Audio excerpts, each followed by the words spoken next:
Welcome back to Scape News. I'll be your host today. In the world of behavioral forensics, we often deal with variables that lead to failure. But today, we are archiving a case where the variables aligned for a statistical miracle. When USS-11, the eaglet we now know as Hutch, was extracted from the U.S. steel nest following a life-threatening fish hook ingestion, the probability of a successful return was calculated at just 1.4%. The threat wasn't just the surgery, it was the acceptance gap. In the wild, a 48-hour absence usually triggers a biological reset in the parents. But nature, as it often does, wrote a different script. Today, we are performing the complete forensic archive of the acceptance miracle.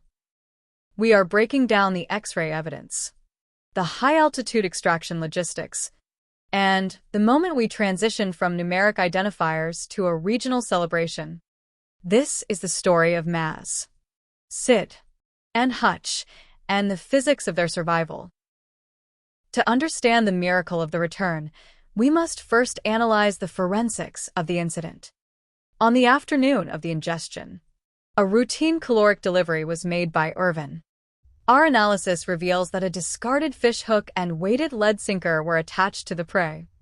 In a trio nest, the gulp response is a survival imperative.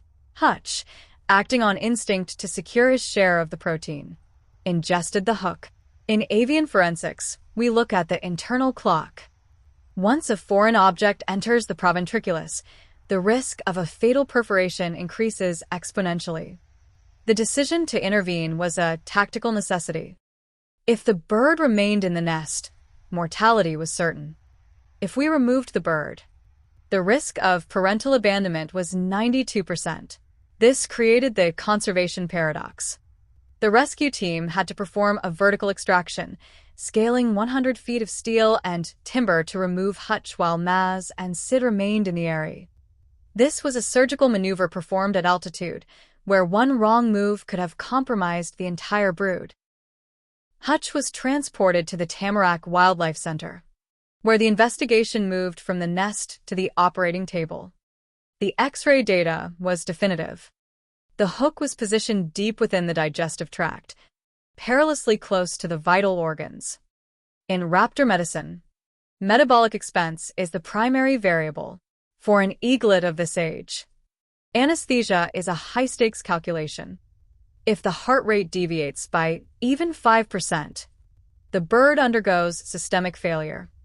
While the surgeons worked to remove the hook and the lead neurotoxins, the forensic team was monitoring the nest cam. Stella and Irvin were already showing signs of hormonal stress. As the hours passed, the acceptance window was closing. Every hour Hutch was in recovery was an hour where his sibling scent was fading. In the mind of a bald eagle, a missing chick is a dead chick. By the time Hutch was cleared for his 3 a.m. return, he was no longer a member of the nest. He was a biological outlier. At 3 a.m., the acceptance miracle began. In behavioral forensics, we analyzed the landing protocol. When Stella returned to the nest after Hutch had been placed back in the area, the entire investigation hung on her initial reaction. Look closely at the footage. Notice her tarsal position. Her talons are closed and tucked. This is a non-aggressive, nurturing stance. If she had perceived Hutch as a foreign intruder, she would have engaged in a defensive strike. Instead, we see the brood patch imperative. The heat transfer between parent and chick reestablished the hormonal bond in real time. But the gold standard of acceptance is the caloric gift. When Stella offered that first piece of high-protein fuel to Hutch, the 1.4% survival model was shattered. The acceptance odds shifted from 0 to 100 in a single feeding event. This is the moment where science meets instinct. Despite the human scent, despite the 48-hour separation, the DNA recognized its own. We'll return to the forensic evidence of the USS-11 acceptance in just a moment. But first, a quick newsroom briefing. As many of you know, Scape News is built on the principle of providing real voices and real evidence. Investigations like these, which require hundreds of hours of archival recording and frame-by-frame forensic analysis, are funded entirely by our audience. We are currently looking for our first 10 newsroom supporters to help us keep these forensic investigations independent. By clicking the Join button below, you'll unlock the forensic archives and help us maintain the high production value that high-stakes investigative reporting requires. If you're not ready to join, you can still support the investigation by hitting subscribe, liking this video, and sharing with a friend or family member. It tells the algorithm that forensic news matters. Now back to the data and the 1 in 100 biological alignment that most didn't see coming. With the acceptance confirmed, the forensic investigation has transitioned into a regional celebration. For weeks, we have tracked these birds as USS 9, USS 10, and USS 11. But today, we retire the numbers. The community has spoken, and the identities have been forged in the legacy of the U.S. Steel Nest. USS 9 is officially Maz. USS 10 is officially Sid. And our miracle survivor, USS 11, is officially Hutch. This naming is more than just a tradition. It is a civic anchor. It ties these birds to the heritage of the region, the mills, the rivers, and the people who stood watch during the crisis. The transition to Maz, Sid, and Hutch marks the final stage of the recovery. We are no longer monitoring a medical patient. We are celebrating a trio. This naming event has triggered a 60x viral upswing in regional interest, proving that when you give a statistic a name, you give it a future. Maz and Sid, the stronger siblings, have accepted Hutch with a rare sibling symmetry, showing no signs of the aggression typically seen in trio nests.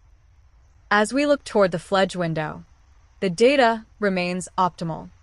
In a typical trio, third eaglet syndrome leads to the smallest bird being outcompeted.